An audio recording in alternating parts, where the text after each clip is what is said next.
Oh, greetings and welcome to Star Trek Discovery Pod, a sometimes funny, trying to be smart podcast covering all things new and classic Trek. I'm your long-winded, speech-loving captain, Myrriah Gossett, and with me on the view screen we have... Oh, Clyde, you've muted yourself. I do that from time to time. It's Clyde Haynes. You want the truth? You can't handle the truth. Can't handle the truth. And Judge Advocate Paul Satachet. There we go. I'll sell for that. Perfect. Tonight, if you haven't picked up on it, we will be discussing the second episode of season 2 of Strange New Worlds, Astra Per Aspera, directed by Valerie Weiss and written by Dana Horgan. But just a few reminders first. Paul, can you tell people where they can find the podcast or share it? Hey guys, you can subscribe to our podcast at Apple, Spotify, and YouTube. All links are at StarTrekPod.co. And if you love our content, and we hope you do, please consider joining our Patreon for just $2 per episode at patreon.com/StarTrekPod. Indeed. I think that's pretty good. You did it, Paul. You made it the whole way through. I had to get myself genetically modified in order to do that. It's going to impact my application to Starfleet, but don't worry about it. Paul's a Mahdi. Well worth it. Clyde, if folks are hanging out with us tonight in the live on YouTube, how can they interact with us? Telepathy. Just telepathy. Think it, and we'll know what you're saying. No, seriously, if you are watching us live on YouTube and you have a comment, a question, you just want to say hi, what's up, like Anne-Marie in the chat, all you need to do is type capital P, capital O, capital D, capital pod, and we will take a look at your question or your comment. We may even read it live on the show. And when that special times comes up, you'll know what it is. Just type capital H, capital F, capital HF, and we'll take a look at your thoughts in general about this week's episode. Indeed. All right. Well, I think it's time to hit that bell twice. Ding, ding. AKA the Star Trek dun dun. And get ready for some hot freaks. Hot freaks! Hot freaks! Indeed. If this is your first time joining us, also welcome. We don't do hot takes here. We do some hot freaks. So, Clyde, what was your hot take, hot freak about this episode? Loved this episode. I mean, man, little bit of a Law and Order take, little bit of a Star Trek. No Harry Kim, but that's just a Voyager reference because it feels like Harry Kim was always on trial. But no, I really love this. I mean, I thought it was done really, really well. The first time through, I just couldn't stop. I was like really on the edge of my seat. I feel like we got some background on Una, on this world that we've been in, and I always appreciate a good Star Trek episode that forces me to go dig deep into the research over at Memory Alpha and go, okay, I need to brush up on my eugenics war and understand why this was such a big deal. So I really enjoyed this episode and a nice little twist at the end. So one of my favorite episodes since we've begun kind of this new series, the new series. I really did enjoy it. Paul, thoughts? Well, I mean, obviously this is the worst episode since, ever, right? No, I think the episode's great. I think it's a good testimony, and not testimony, a good, successor to Measure of a Man in TNG with Data when Data was on trial. I think this is a very it ranks up there with that, and I think Measure of a Man is probably top 10 episodes of all TNG. Yeah. So I think it's really it's always really good to see a good moral debate about the status of humanity, because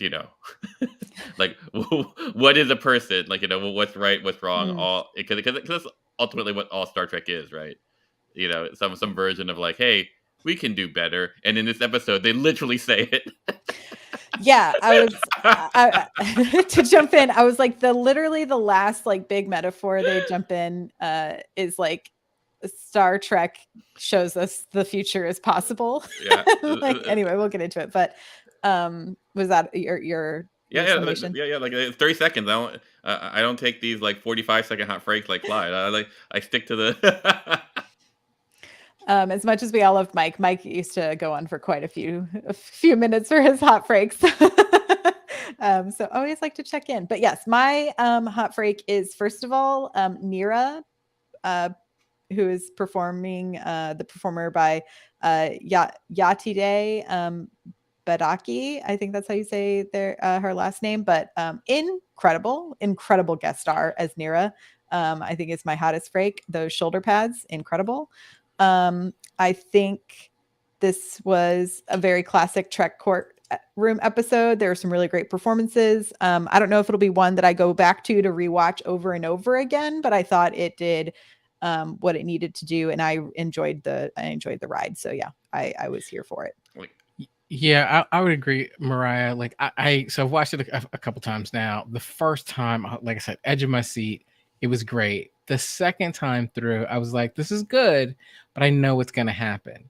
And so that's the tough part with these like whodunit mystery court episodes, is when you have the big reveal, especially when it hit you like it hit me. Mm-hmm.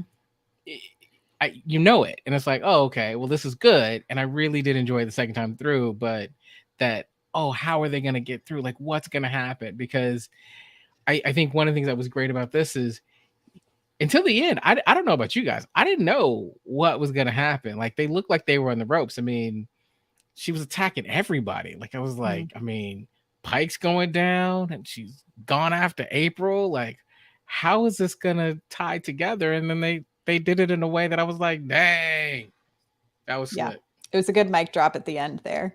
Yeah. I did just want to say, because we're going to be having this discussion about like you were saying, Clyde, like I dug into like the Star Trek lore of the eugenics world and all of these things. And I just wanted to say that, like, obviously eugenics and augmentation that removes diversity, people with disabilities, is not okay. And I'm just going to toss that out there. Because I'm glad you said it, Mark, because I was wondering. I was like, what kind of captain am I following here? Like, yeah, I was like, they're using this metaphor, for a multitude of representation, which we'll get into. And I enjoyed the way that they wove that and how they used, I thought Una's testimony was like a very powerful message. Ultimately, was like a really great way to kind of signify and hold that mirror up to what's happening right now. But I've definitely seen a lot of like, Trek fans with disabilities being like, oh no, not again. Like, we're here for this discussion. And so I just wanted to put that at the top, that like, I'm not saying like, yes, we should justice for eugenics. That's not what I'm here to say at all. So just to put that down at the top. But to dig in, I do think it was a very effective metaphor to use the Illyrians, I will say, not eugenics and not augmentation. We can just stop saying eugenics. Yeah. It's okay. Yeah, thank you.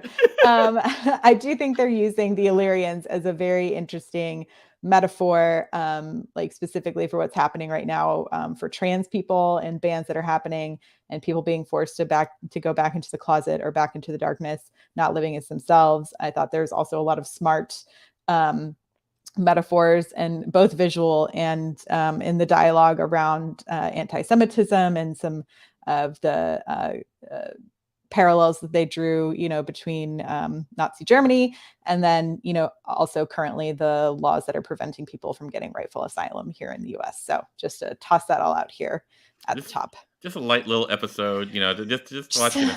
Just a light peppering. That's right. But yeah, I, now that all of that is sort of out of the way, I wanted to start out by talking about the relationship between Pike and Una, and kind of how that both starts and ends the episode, right? Is this like ability to go out and get the best lawyer for Una, but then Una, is having to really toil at the end if she's going to essentially get Pike in trouble as she's on the stand. And so I wanted to see, Paul, what you thought about Clyde will be right back for those watching the live stream. But yeah, what did you think? I mean, I think I think the two of them have a very strong bond, right? They're super friends. They're family. Like they talk about that a lot. Like Una is family. and and though Laan says it, like you know that it's Pike, right? Pike is the person who's like, she's my sister. I'll do anything for her, kind of thing. And then I think that's really good. And like and they all and Una like ultimately wants to protect him. With the reveal of that she turned herself in, like Mhm. that's actually even more important because like if she's doing this gambit kind of thing, like then for Pike to be caught up in the wake, that would be unacceptable. Ex- Yeah. And I think, I was a bit on the edge of like what's going to ultimately happen, especially because they did.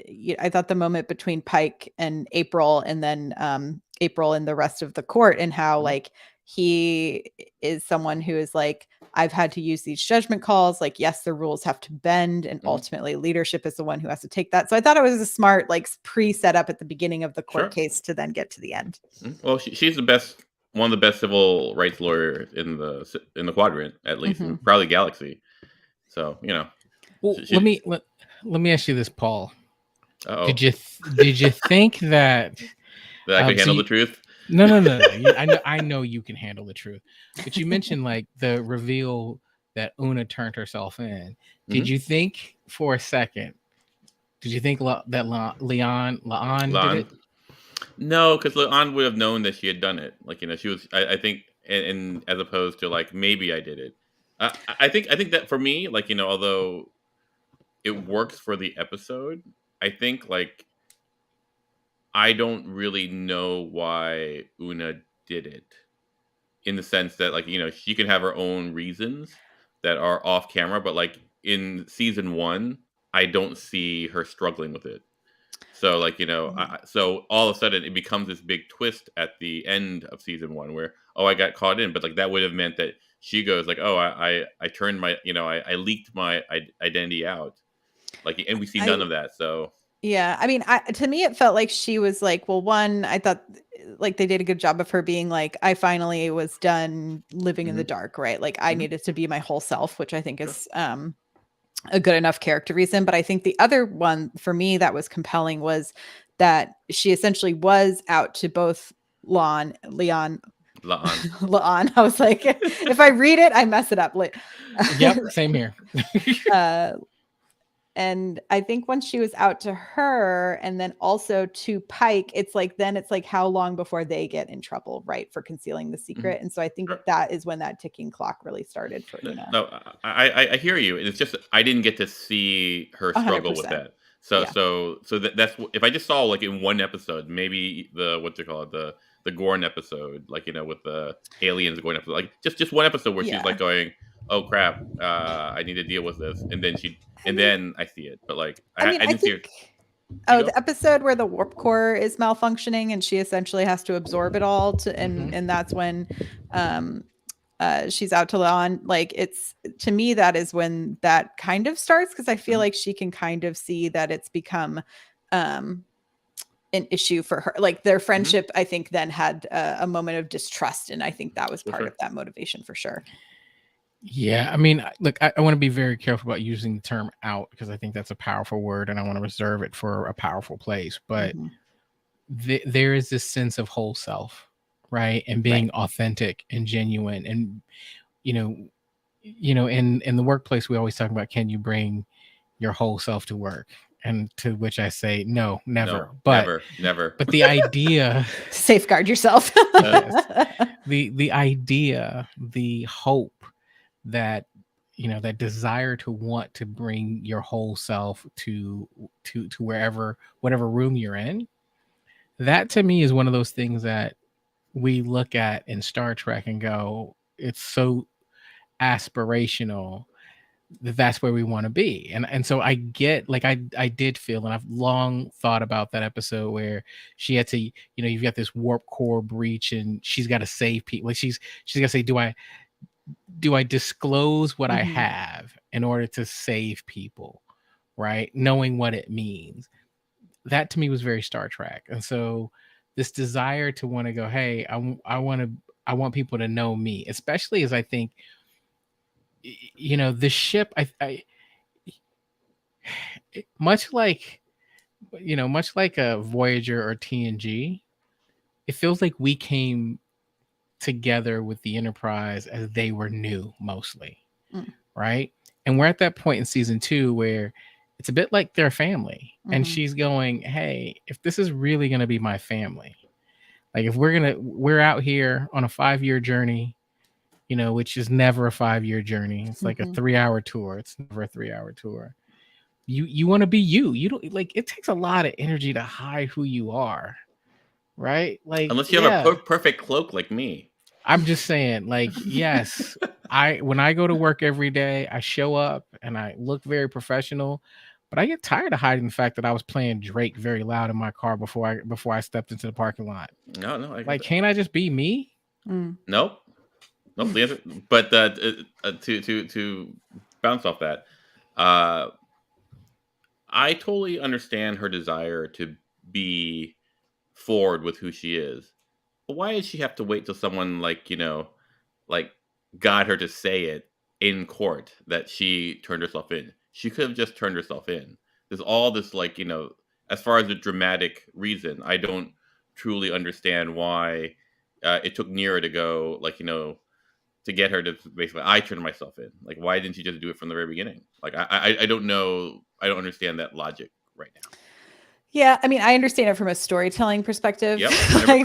Me too. Yeah. Me too. I was like, oh, I get this as a writer, but yeah, no, I agree for the character motivation. It is interesting that while she did turn herself in, she chose not to disclose that as part of her reasoning of like, this is why I am the Starfleet officer that I am, right? I do think it adds to her character, but it was the nice cherry on top. It was perfect. No, I get it. Like, I was long for the ride. I mean, like, I watched it like thrice, and when you on the third watching, like, you go like, oh, people are just walking into rooms, yelling at each other, and then walking out. and you're in it for the conflict, but like, what was that? Well, I thought you were in for the platform, blah blah blah, and I'm out. Yeah, although I did appreciate some of these smaller moments in the episode that gave us some like glimpses into the other characters, as well as a little bit of levity, because this episode was very heavy, both in dialogue. There's no action, there's no pew pews, there's no fighting. It's all just fighting of wits, right? That's right. Like, but I loved the cafeteria scene. 100%. My favorite scene is Spock and what's his name? I wrote down his name, Admiral Javis. Yeah. So I thought that was great. I thought that was the funniest thing. Like, Erica and Madanga. Oh, sorry, the doctor. Just Benga, yeah. Just hanging out. And I was going like, oh my god, this is totally what I would be doing. At a cafeteria or watching. Oh yeah. Yeah. Ortega's being like, oh yeah, that like mimicry was like so funny, and 100%. Yeah, like when you're stuck on a starship with these people for years on end, you're just like, oh, I have worked on this impression. Like I made so many impressions of you, Myrriah. Oh, thank you. Yeah, that's right. Like, like, oh, there she is. She's gonna murder now. There. But in the same thing, like the moment between Pike and Batel, when she's like, oh, I know you hate giving long-winded speeches. That's and then Pike and April as well, when April comes in and Pike's like trying to kind of be like, I'm really sorry I've put you in this position, and I brought in this like lawyer who might take down your entire career. Whiskey? No? Okay, I'll just drink this all myself. That's right. He pours himself. Well, that point where like, what you call it, Patel and Pike were talking, and like, Pike was talking about his like the speech, blah blah blah. Like, my wife was watching it with me. She's like, "What the hell are you doing? You're giving her ammo. You're giving her." Well, I mean, I think the interesting thing to me about all of that was it's the fact that where we are in the Trek like timeline. So it's almost funny to us because you're looking at them freak out about, where you're defying, rule number 1, like this is everything. This is like the prime directive, and you're going against it. And we sit back and laugh because if you think about our Trek history, right? Like we're millennia ahead, and we know, man, April, you're just the first.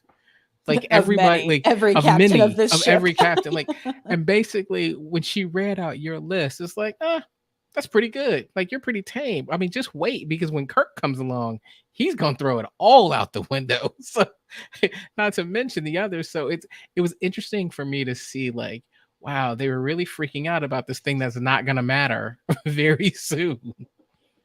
Yeah, but it's always it's always one of those things where you have to have the rule so that it can be broken or like Right. bent, because like if you don't have that rule, then you have the Klingon War, for example. That's Mhm. that's how they described it.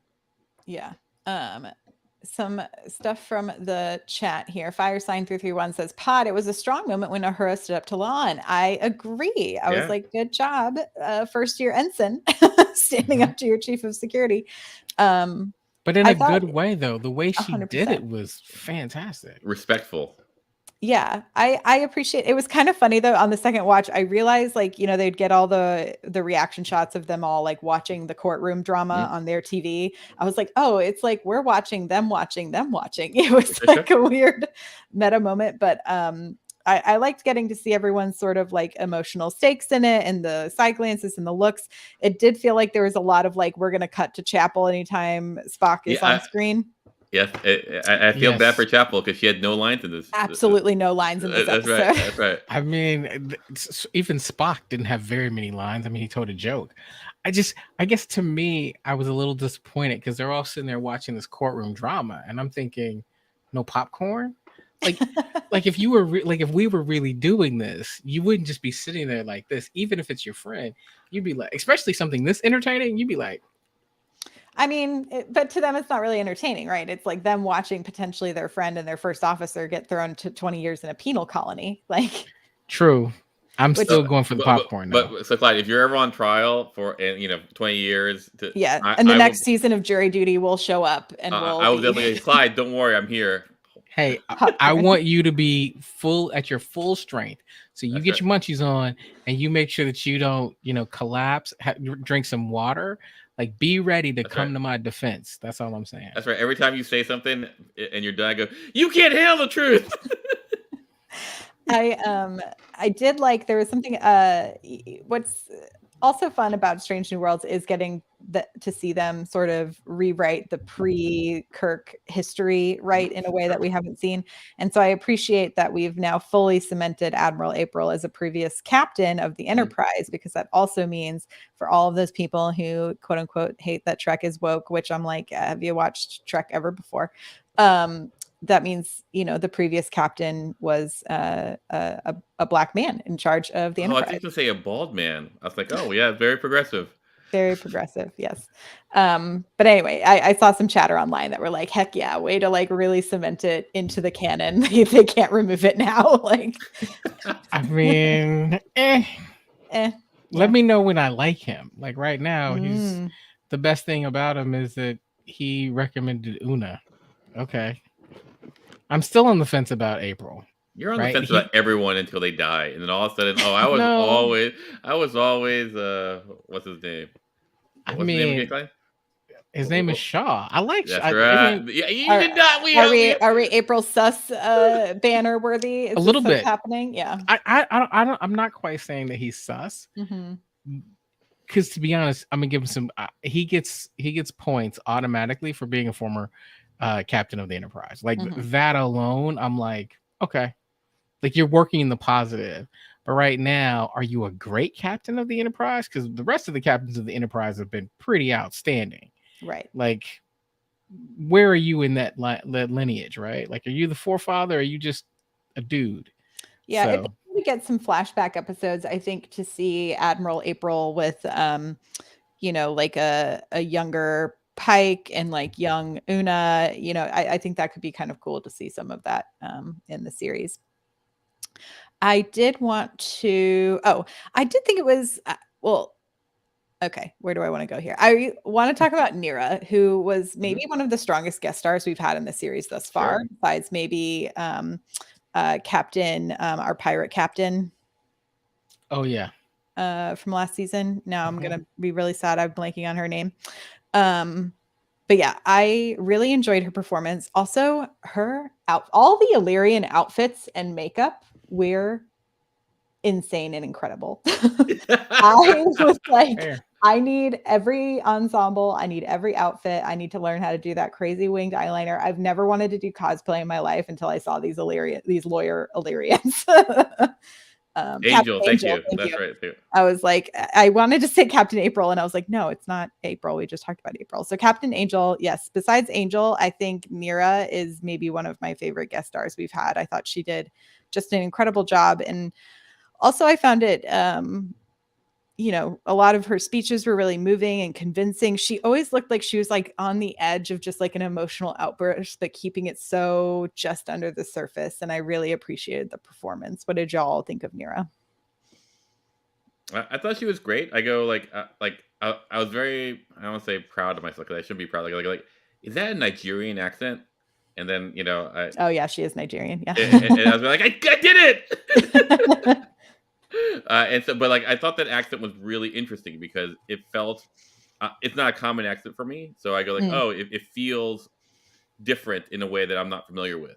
Mm-hmm. And for like, a different planet, like, I thought that was really interesting. And she was just, she was very, deliberate and precise with her thoughts in a way that was like really, like, it was great to see. Like, everyone's on their heels dealing with her large personality and intellect. And I thought that was really, I thought it was really fun. I think she was really fun. Had a lot of presence. Mm-hmm. I loved it. I thought she was a boss. And one of the things that I really appreciated was she shows up as counsel and dominated the Federation. Mm-hmm. Here's the thing about, like, as much as these courtroom dramas are always interesting, it's always homegrown, internal, like people who aren't lawyers, who aren't counselors, like, well, we're really smart. We're engineers and we're scientists. So we're going to go in here and we're going to mount a defense and we're going to win. Right. And this was somebody who came in externally and beat the Federation. Like, you don't see that very often. And so everything about her, from the moment she stepped on screen, the Illyrians by and large were just, it had a certain gravitas, a certain command. And I was like, I like this, right? The Federation isn't the most perfect society in the galaxy. Like, you've got this other group that's doing a fantastic job. Yeah, like she comes in with with the attitude of like, you guys ain't all that. And she's correct.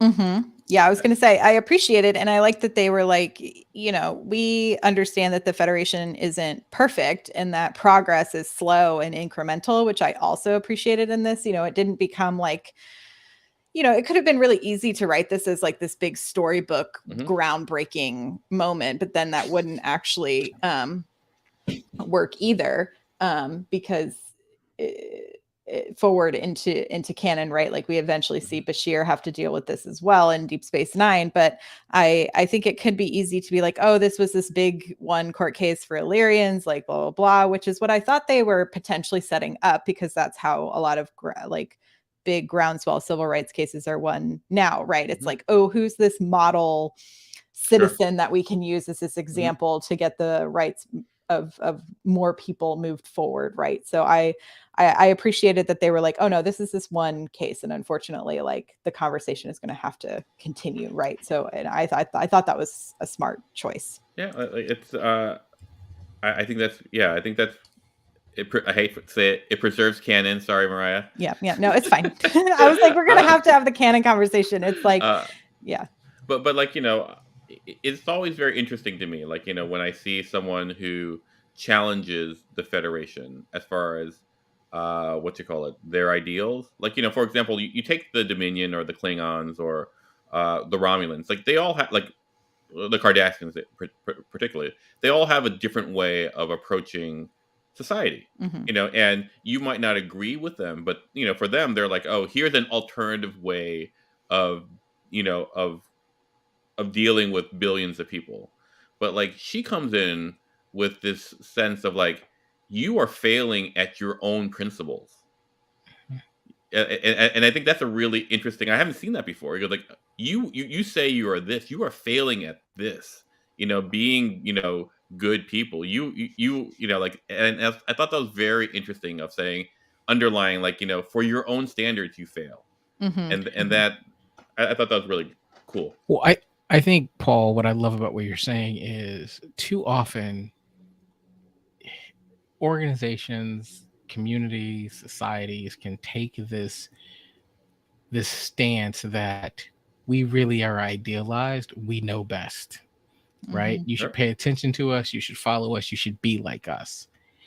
And what's interesting about Star Trek is we know that by the time we get to TNG, by the time we get to Voyager for the most part, the Federation is such a pinnacle that it does become this utopia, if you will, right? Like we talk about the idea that there's no money, there's no hunger, like there's all these things have been eliminated.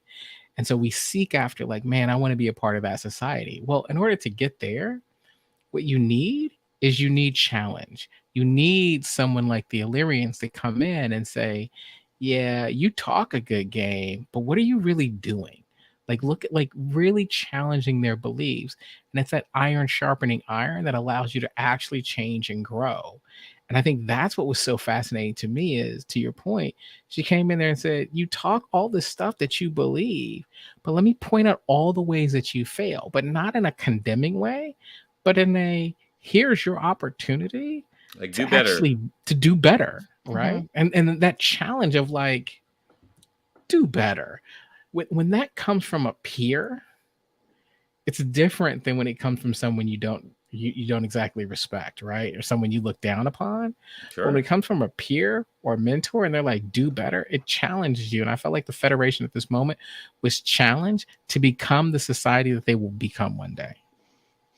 Yeah, and I mean, we also see, you know, I thought they did a good job of weaving in the fact that often it is fear at the root of a lot of these issues, right? It's fear of changes, it's fear of the unknown, and like Una is a great character to kind of display how she took fear and instead challenged it within herself to expand and become a better person. And in turn, she's asking the Federation to look at how it is looking at its own fears based on history, based on you know, things that have happened to them in the past, but understand that you can't always have sweeping rules in place that's going to continue to benefit all of these societies, right? I think in the same way that we often today see fear of, you know, immigrants, quote unquote, coming into different countries and asylum seekers. And I'm really glad that ultimately it ended with an asylum seeking kind of storyline, because I think that is one of the most prominent things kind of happening currently. And to no one's surprise here, you know, I always love when Trek is making commentary on what's happening right now. So, Myrriah, what do you think of Marge's comment here? How does Lon get a pass? Well, so she's descended from those people, but she's not actually genetically modified. But I that was another scene I particularly enjoyed, was between Leon Nera. and Nera, was when she was like, just because you're descended from people who have done violence does not mean that you in turn will do the same thing. And I thought that was a really wonderful moment between the two of them.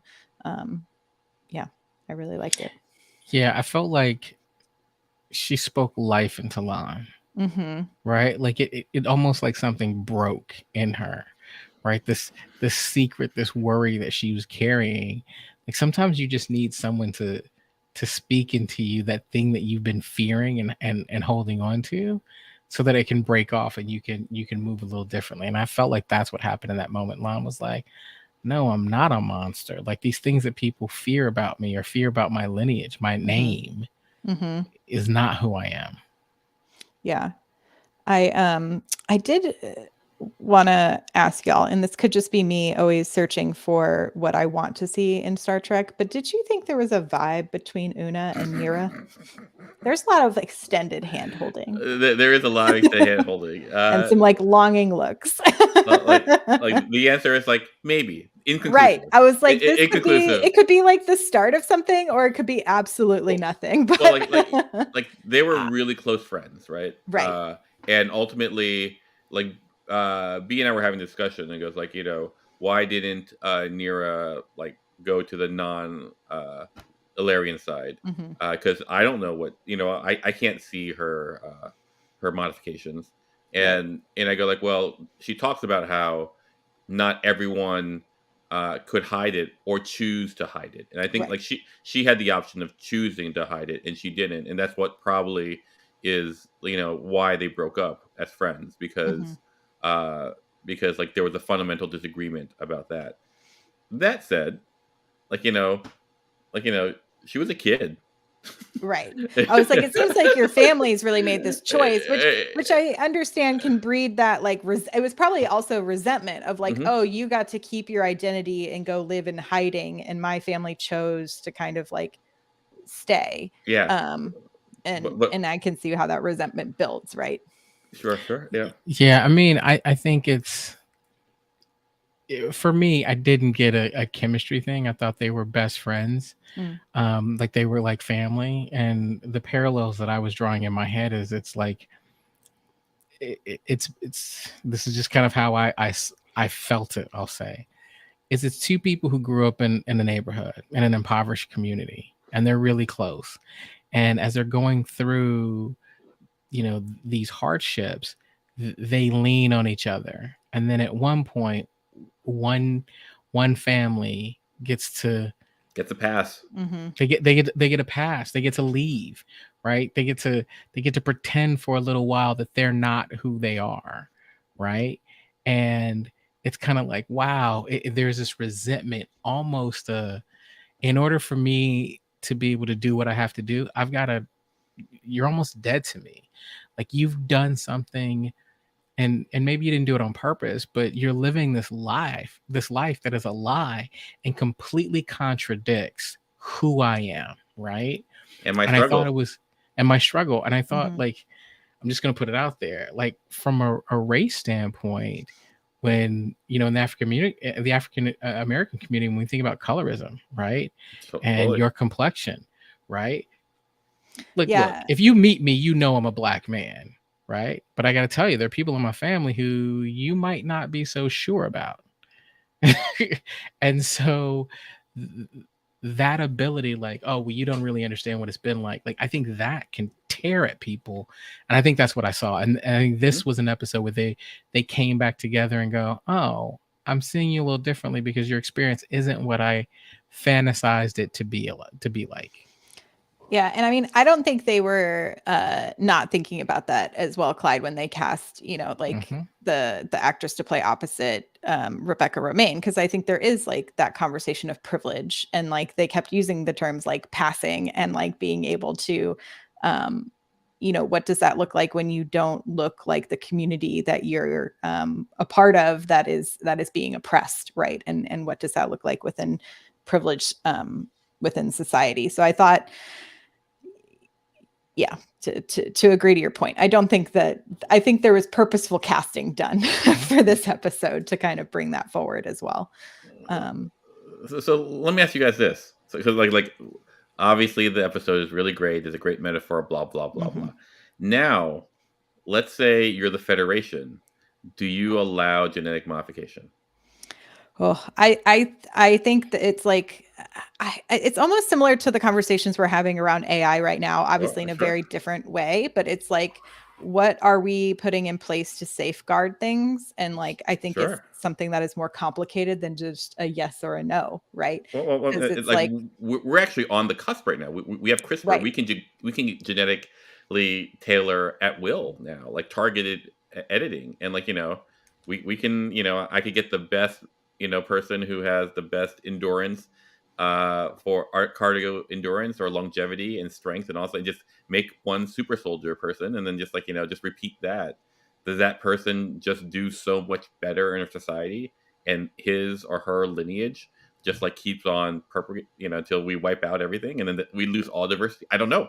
That's what they're afraid of, right? right. Yeah, that is the slippery slope of it all, right? Is it like, oh, we found a way to remove the cancer gene? Like that Mhm. sounds incredible. And like, Hmm. that sounds great. But then is it And now like, you get cheaper life insurance, or you get cheaper like medical insurance because you don't have the cancer gene. Yeah, but right, that's a long way away from going, all right, I'm going to now eliminate all short people. right. Is it that long way? Because like as a parent, would you go like, oh, you know what? I have the ability, like this is what you I call think it. it's also within the formation of capitalism we're in right now, right? Oh, Who's sure. going to afford these things at the Like- moment? You know like- what I mean? like- Like we're at the cusp of Gattaca right now, right? right. That's Like, what you I know, was thinking too, Paul. Yeah, Mhm. we're definitely there. Like, you know, like, and there are the United States is one that goes like, oh, there won't be genetic modification on on humans. That we're not going to do that. But we know that's happening, right? Right. Like Somewhere around. rich people are doing all of those things. Yeah. I was like, I don't know. So we're already living in it. Like, Yeah. I'm just saying we it just hasn't hit that peak yet. So, like, like, I understand why the Federation chooses to do what it does. It's Oh, 100%. and Cisco says it's best, like in Deep Space Nine, it say it best, like, it's not a perfect solution, but it, at the time, it seemed to be the best one that we had. Right. And I do think there is an interesting conversation though for folks like Una, right? Like Una did not choose to have these genetic modifications done to her, right? Like it was just a part of what she was born into. And I do think that is like, are you persecuting the people who continue to do these things that might in turn devolve into devastation and war? Or is it like, like, are you always answering for the sins of your ancestors, right? Sure. Like, what does that look like throughout time? And what are you always trying to push forward? Totally. Like in Bashir, like when we deal with Bashir in Deep Space Nine, like his dad took the heat. Mhm. Like it's Yeah. it's always just like but like I look at it and like if I were a parent, and I had the option of like picking the whole like con buffet, I go like, yeah, like live longer, be stronger, be smarter, be faster, like Interesting. all that stuff. Like wouldn't you want that for your kid? I don't know. I don't Like know. I'm not a I parent. mean, I don't think I would, but I also am not someone who wants to have children. So I fully can't answer that question. Like, I mean, but I'd like to think I wouldn't. if there's only a father on the podcast who could speak to that, like So- a person. Don't put this all on poor Clyde no, to but answer it's- for all listen, parents right now. in my life, I've been asked to answer for all of insert people group That's many right. times, but this is not going to be that case. Mhm. What I will say is it's interesting because one of the conversations that's been happening in my household this week is my children, particularly my 5-year-old, has been asking me like, whose nose does my nose look like, right? Whose ear? So he's starting to notice, and so we're having this conversation. And to your point, like, look, I'll be honest, I have sleep apnea, not as bad as one of my sisters, right? But it's kind of clear to me that a little bit about the way my nose does not necessarily help that. So if you're asking me, would I eliminate that? I'm not sure, because it's also my nose, right? And so I like the idea that my children have, maybe they have, my wife's nose and my ears or things like that. Like, I don't know that I want to eliminate those things that make us who we are, right? There are things that, yeah, there's some health characteristics that are part of my genealogy that we want to be careful of. I don't know that there's an easy answer. Well, like there's this marathon. But I don't want it to be. I think what I don't want is designer genetics. But like, Right. and my question is like, why don't you want that? Because I'll go full lore. I'll go full dark side. Okay, there's this guy out there. Like I saw he has a mutation where he basically doesn't create lactic acid in the same way, so that like he can just run forever. He's basically Captain America as far as like, wouldn't you want your kid to have that?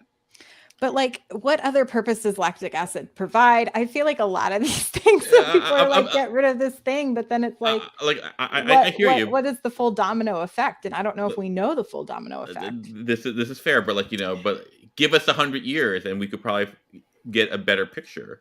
And then at that point, wouldn't you want the buffet designer gene kind of? I don't know. I guess here's the thing: is at this point, I don't trust people enough, to be honest with you.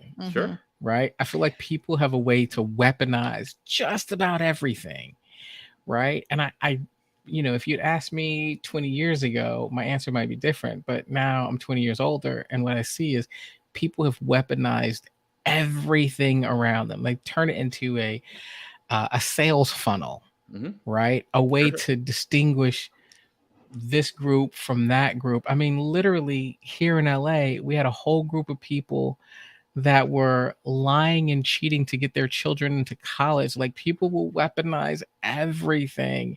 And so if you're asking me, do I want to enter into a world where people are weaponizing genetics? No, I think we're going to end up in the eugenics. I think that's So- exactly where we're I headed. think that's ultimately, though, the base answer, though, Paul, is I would say no, because we live in a society that ultimately is controlled by like if we were in I was like, this is so many what ifs to get to anywhere Mhm. close, Sure, but sure, it's sure. like if it was a place where we're saying like I just feel like it's then going to be like, oh, is there potential that my child might be disabled? Like, in that eliminate, like, to me, that is not a world I want to live in, where we're eliminating all diversity of people and thoughts and ideas and experiences of this world. And the other thing is, ultimately, the people who are going to be in control of this technology are probably going to be white supremacist pieces of shit. And it's just going to end terribly, because we've seen what happens when people think there's one particular way that is stronger, right? Because who's to say what genetics, quote unquote, are strongest? Like I'm disappointed because you think it's gonna be a white supremacist, but I really trust the mercilessness of Asians. like I'm like Genghis Khan, Asian.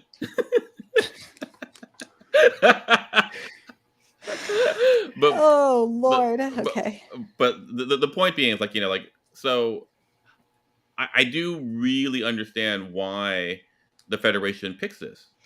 Right. Like It, I it, think the ending is smart when they say you can't make a full blanketed statement in regards to Illyrians, in regards to people who have been genetically modified. Like it's going to have to be that like and like the final, big speech from the judges table was like, it's got to be nuanced, it's complicated, there is no one perfect answer, right? There rarely is. And, Right. I had a mentor who once told me, he said, you can't give a thin answer to a thick problem. But that's what we try to do all the time, is we try to give this tweet, right? This bullet point to something that's crazy complicated. And I think this is one of those things where you have to really look into, and it's probably a case by case basis, and you have to look for, where it makes sense and where it doesn't. But to Paul's point, I understand why they're saying, hey, this is why we've set this standard. And again, I think it's based out of fear. And the question that the Federation has to ask themselves is, are we ready? Now, I ultimately think we kind of sort of get there at some point, because I mean, data is all augmentation if you think about it. no, Like he's completely synthetic, and we get to a point where but then you have the synthetics for it. Like this is a situation that's not gonna be resolved anytime soon. Like it's gonna evolve, if anything. I mean, ultimately, we've seen where this ends up, where it gets to the ultimate life form, and it's peanut hamper. There it is. There it is. Phaser set to Clyde. Also completely synthetic. But I mean, actually, Paul, when you said that, what I thought was the Borg. Sure. Right? The Borg is ultimately like, we're going to be one master race. We're going to assimilate all things. We're going to take what we want. We're getting all the good We're stuff. We're going to discard the stuff that we don't want, and we're going to make ourselves. I mean, we literally going to augment ourselves to have a hive mind. I mean, it's a tough thing, because there's in the span of human history, there's always been a version of survival of the fittest, right? We're all, and so what people don't like is when it goes like, oh, you aren't the fittest, so you die. People don't like the sound of that for some reason. I don't know why. Well, I think you then, is it really I don't know. It's like, then is it really the fittest? Because then you're lacking so much perspective if it's always just one perspective, right? I look at myself and I go like, oh man, before I turned like 47 or whatever, I had 15/20 vision, which is pretty good. It's pretty good. Like, I could have made an archer, but in today's day and age, great vision, no advantage. I got no use out of my vision aside from like, no glasses for 40 some years. And now, so like so when you say like, survival of the fittest, it really depends on whatever. Absolutely, this is an example of where here is a genetic a genetic advantage that means nothing in this context. Like, when do you need perfect vision? Nowadays you don't, right? I mean, because we've made glasses Exactly. an acceptable form of I'm losing the word that I'm trying to say, but like having to wear glasses is is like a quote unquote acceptable disability in society, right? Sure. Yeah, and now they even accept LASIK in fighter pilots. Before they didn't do that, and now Right. they do. So like, like our technology, like, but we're still picking traits to permeate into the future. Like, it might not be vision, might not be the important trait anymore. It might be compassion, for example, or empathy. That might be more going forward. But like, we're always picking something, and by picking something, we're losing something generally, because there's only so many kids that are going to be born. It's just interesting. It's an interesting way to look at it. We're trying to save everyone, and I don't know if everyone gets saved because of how. Wow, this is really dark. I apologize, everyone. Yeah, I was like, God damn, Paul. I'm really like, sometimes like, I go non-linear a little bit. Anyway, I'm back in the penalty box. You're fine. I mean, I think that's why these episodes, like so many of the Trek courtroom episodes, I think hold such a place for so many fans, right? Is because they spark these like very deep, long conversations about what makes us all human is usually at the core of what a lot of these these episodes are. And like, what is life? What does life mean? And what is like the soul of a person? So I think it is bound to get dark. Bound to get dark. Because what is life without darkness to show us the lightness? That's right. There you go. Like the contrast of light. Yep. But I like the happy stuff.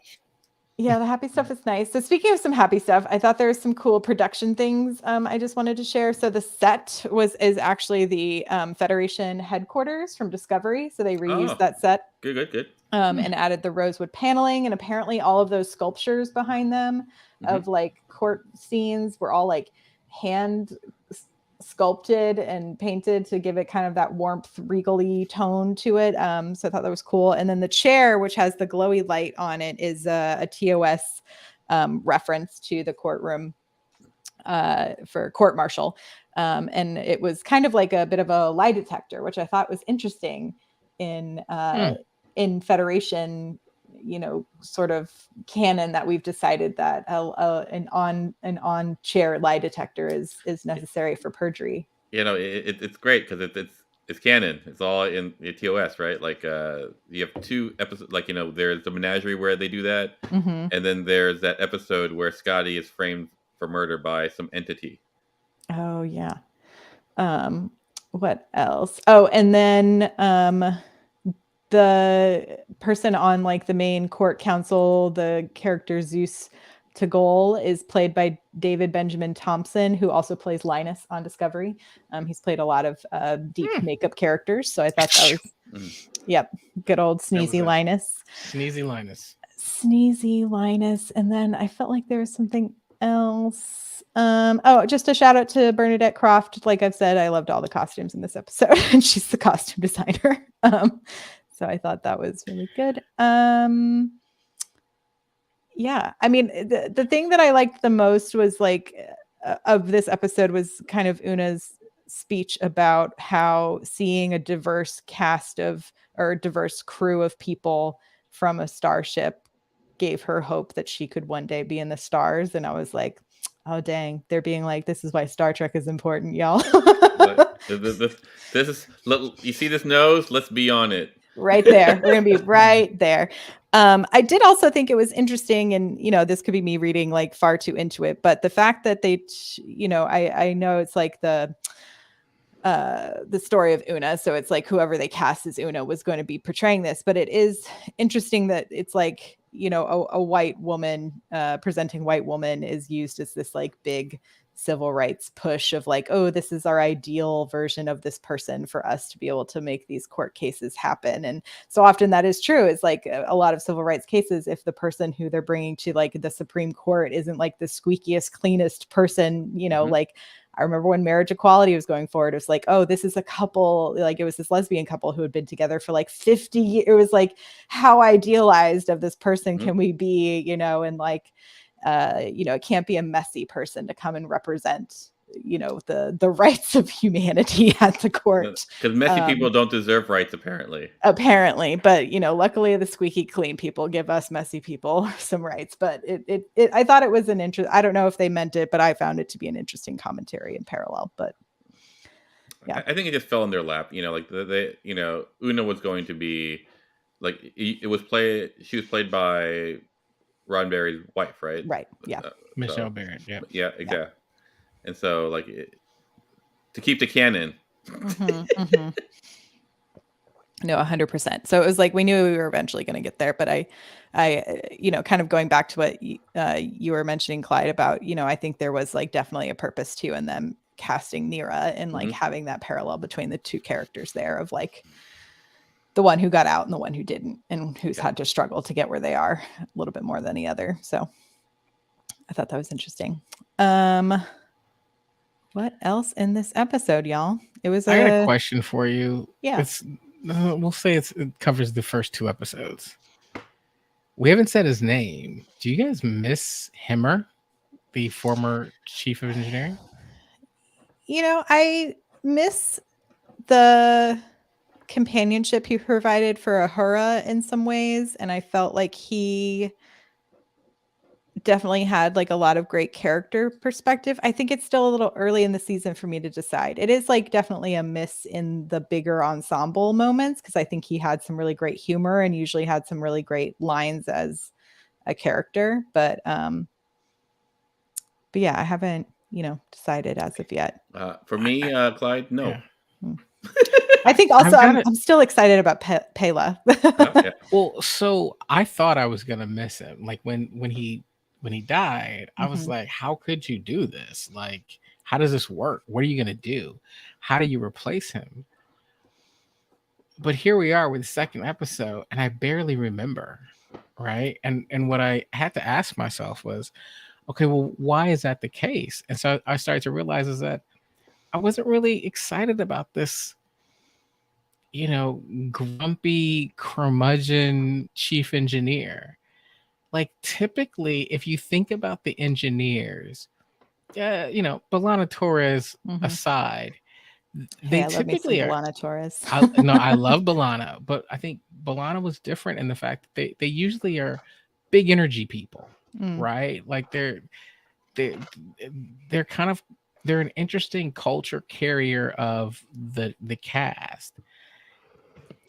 And I just don't know if Himmer had that, right? And so I'm looking at Pela and going, oh man, she feels like she's gonna fit right in. I could see how you can go from her to a Scotty, right? To an eventually a Geordie. Like they're people that you root for and you like, and they're a little quirky, but ultimately you want to be around them. And so I'm, and I was just thinking back to like those cafeteria scenes and looking like this is the crew. And except for the one person on the con whose name I can't remember because she's new, and to Paul's question last week, what does she do? Largely I'm looking like this is the family that Una was talking about, and Pela seems like she fits into that family. I'm very curious about how they evolve her character over the next few weeks. Like for me, like to go on that, like, do you guys ever watch Parks and Rec? Yeah. So do you remember the first 2 seasons? Like we didn't have Adam Scott, we didn't have Rob Lowe, we had Paul Schrader. The guy who plays Yeah, the the dude. engineer, an engineer, funny enough. Yeah. And so like I think it's actually very hard to create a curmudgeon character if you want to hang out with people. Like it's not because like it's not easy to go like, oh, I want to hang out with that bummer. It can be done, but like it's really it's not a very easy type to have, especially if you want to hang out with an ensemble. Because like name a bummer that you like to watch. Like I got one, like House maybe. House, but House is so smart and he's so funny and he's so cutting and he's the main character that like that you accept him. So if there was a show called Hemmer, like, and he was just like in the engineering and you saw him just like shoot people down and like with his like blind stare, like I think that would be it. But like in an ensemble, I don't think it works as well. Paul, I like your point. It's like if you're gonna be, for lack of a better word, the grumpy jerk, you're so good at what you do that you're the star, right? And everybody else kind of orbits around you and puts up with the grumpiness, because at some point you're gonna wow everybody, right? That is your House, that is your Bull, that is like these characters where you're just like, that's the only reason why people like hang out with me, because I'm just so good at everything I do. And they deal with my cuttingness and I mean, I feel like a little curmudgeon is never too bad, but yeah, to your point, I don't think they ever play like a big part in a larger ensemble. I was going to say April Ludgate gives that kind of vibe as far as a Parks and Rec thing. And then like Ron Swanson also has like the begrudging kind of grumpiness, you know what I mean? But it's like hilarious though, like right. So it's like it's got to be that balance. Satire is off the charts though with Ron Swanson, right? But that's also a comedy, so it's like everything has to be heightened to a certain degree for that to work in that way. But yeah, we'll see how. I feel like she can really bring the laughs, I think, because she seems like a very quirky character. So I'll be excited to see. I feel like they're fun storming the castle. Exactly. I feel like they're just making friends in space.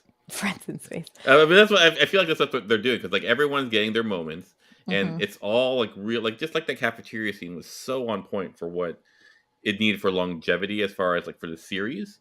It's like here's just two people eating like a meal together, watching another crewmate, and just fucking around. Whoops. Yeah. And it's just so it speaks to like the coffee shop of friends or whatever.